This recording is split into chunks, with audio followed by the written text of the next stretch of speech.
আসসালামু আলাইকুম, সবাই কেমন আছেন? আলহামদুলিল্লাহ আমি ভালো আছি। আমরা ঈদে গিয়েছিলাম আমার ননাসের বাসায় গাজীপুরে। খুবই সুন্দর ছবির মতো জায়গাটা, ছিমছাম, চারপাশে ধান ক্ষেতে ঘেরা। ওনার বাড়িটা খুবই সুন্দর। ওনার বাড়ির সামনেই ট্রেনের রাস্তা। আমরা ধান ক্ষেতের চিকন যে রাস্তাটা আছে ওই রাস্তা দিয়ে ঘুরছিলাম। সবুজ ধান ক্ষেতের পাশ দিয়ে হাঁটতেই অনেক বেশি ভালো লাগে। ছোটবেলায় ধান ক্ষেতে পুঁটি মাছ ধরতাম। কত স্মৃতি!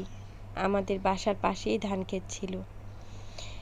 এই যে আমার ভাগিনা বউয়ের বাসায় গিয়েছিলাম, মেঠো পথ দিয়ে হাঁটতে অনেক বেশি ভালো লাগছিল।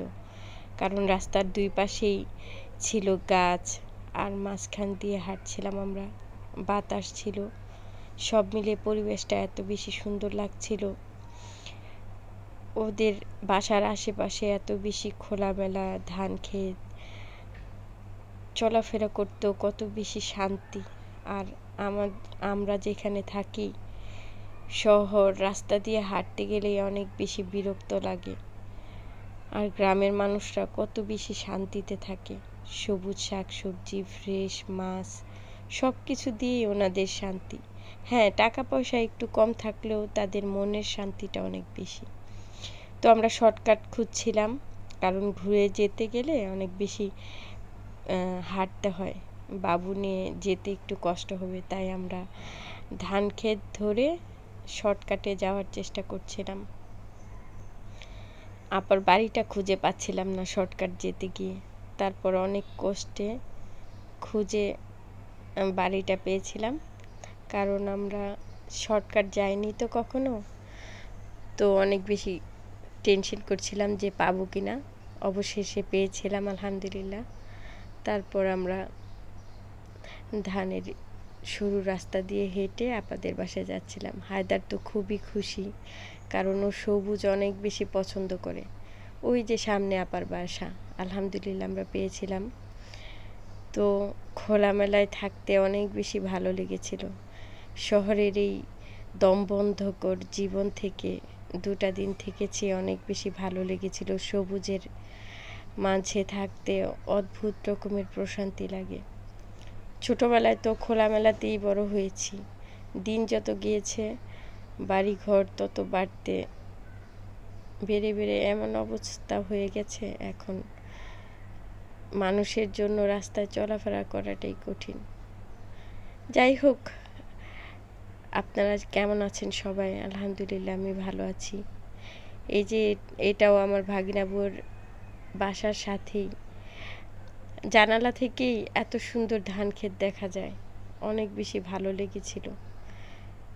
গ্রামে একটা জিনিস, নিঃশ্বাস নিতে এত বেশি শান্তি লাগে, অনেক বেশি অক্সিজেন। সবুজ দেখলেই ভালো লাগে, চোখের প্রশান্তি।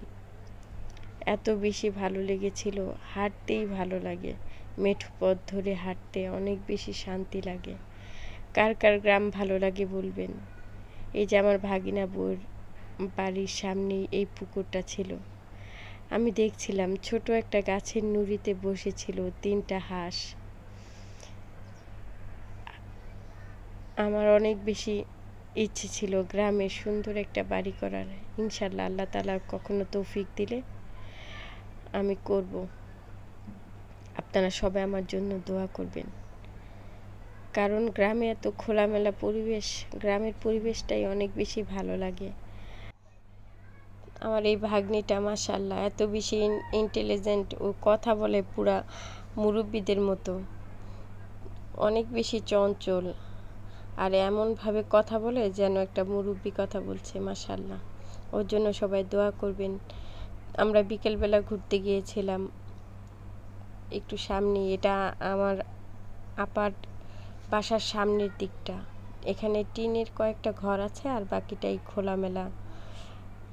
গ্রামের একটা জিনিস আমার অনেক ভালো লাগে, বাড়িগুলো একটু দূরে দূরে, কাছাকাছি কোনো বাড়ি আছে খুব কম, একটু দূরে দূরে বাড়ি।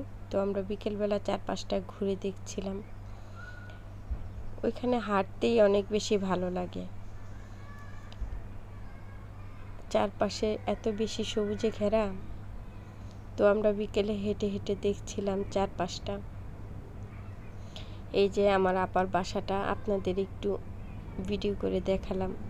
চারপাশে ধান ক্ষেত, সবুজের মাঝখানে এই বাসাটা।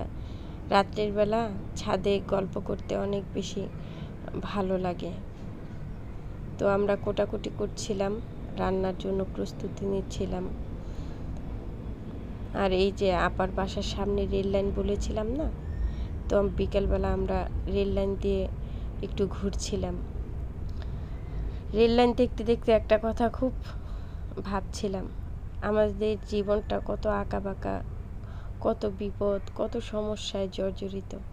রেল লাইনের মতো এত সহজ সরল জীবন যদি হতো, জীবনে মনে হয় কষ্টটা অনেক বেশি কমে যেত। একটা গানই তো আছে, জীবন নামে রেলগাড়িটা পায় না খুঁজে স্টেশন। এই রেল লাইনের রেলগাড়ি ঠিকই স্টেশনে পৌঁছে যায়। যাই হোক, ভারী কথা না বলি, সবাই আমার জন্য দোয়া করবেন, পাশে থাকবেন। আমার কন্টেন্টগুলো কেমন লাগে আপনাদের বলবেন। সবাই দোয়া করবেন। আল্লাহ হাফেজ।